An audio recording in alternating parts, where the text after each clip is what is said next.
Welcome to Shom Maharal on the Daf. She responds to Rabbi Akiva Eiger. We're holding in Metzia Daf Ein. Tosfos in the end of Amud Beis quotes a Targum that says that when Yechezkel HaNovi, he brought back to life the Hamesim. He brought back, there was bones, Atzomas Ayaveshus, and Yechezkel brought them back to life. There was one who did not come back to life because he was malve beribis, he lent with interest. And Tosfos proves from here that you can't even lend to a goy, because there it was before Matan Torah, and Amos was considered to be a goy, as the Maharal explains. Now Tosfos says that this is brought down in the Targum on Parshas Beshalach.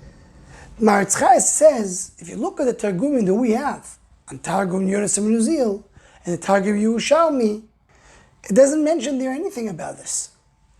So says the Techiyas, maybe you see from here, the Rashi Tosfos had another Targum on the Nevi'im, an additional to Targum Yonasim, and there he had this drasha.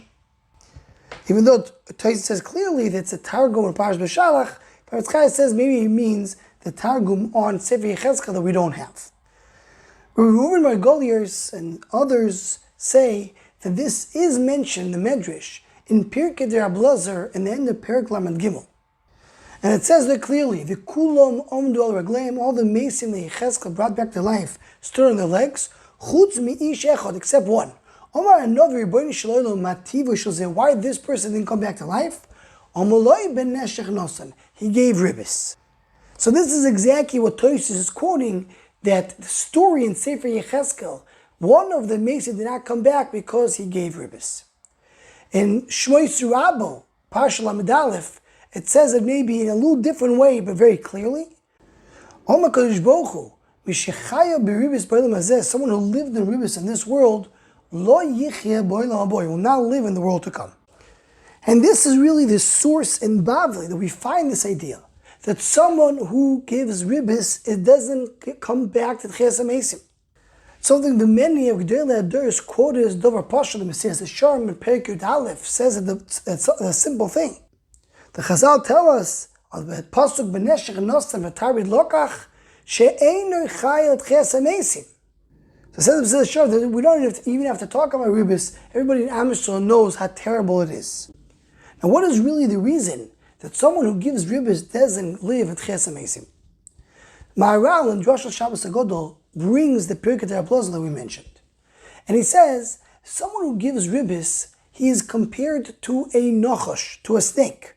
He is considered to be connected to the koyach of the nochosh because he takes life away from people. Someone who's maleh b'ribis is taking away his life, as Chazal say in different places, we'll see later in the Gemara. So he's compared to the nochosh. The nochosh brings misa to the world, death to the world, the opposite of life. And therefore he's not getting up with Techiyas Hamesim, he's not going to live because he belongs to Misa. My father Shlita showed me there's another Nekuda that Maharal mentions that can explain it a little bit more. Because Maharal in Sifat Tzedakah Perek Vov has a longer richus to speak about how terrible Ribis is. And there the Maharal says the Yisoid, the Richus, he also mentions it in Chidush HaGodos Metzia a little later, that the whole idea of Ribis is that halva is loshen livri, accompanying, connecting.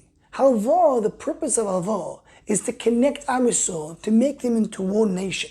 Each one takes care of the other. Each one supports the other. When you take Ribis, you're taking that koyach of connection that Am Yisrael has, and you do the exact opposite. You do the separation. One is making money on his friend. And that's why Ribis is so terrible, because Ribis stands as the exact opposite of the actos of Klal Yisrael. Halva alone needs to bring Am Yisrael together, and Ribis does the exact opposite, and that's why it's so terrible. Continues there and says, that's why it says by the Parsha of Ribis, it says, Ani Hashem asher otzeis ischem me'eretz Mitzrayim, laseis lachem es eretz Canaan, liyos lachem Elokim. It mentions, I'm going to give you Eretz Yisrael. Why do you mention Eretz Yisrael by Ribis?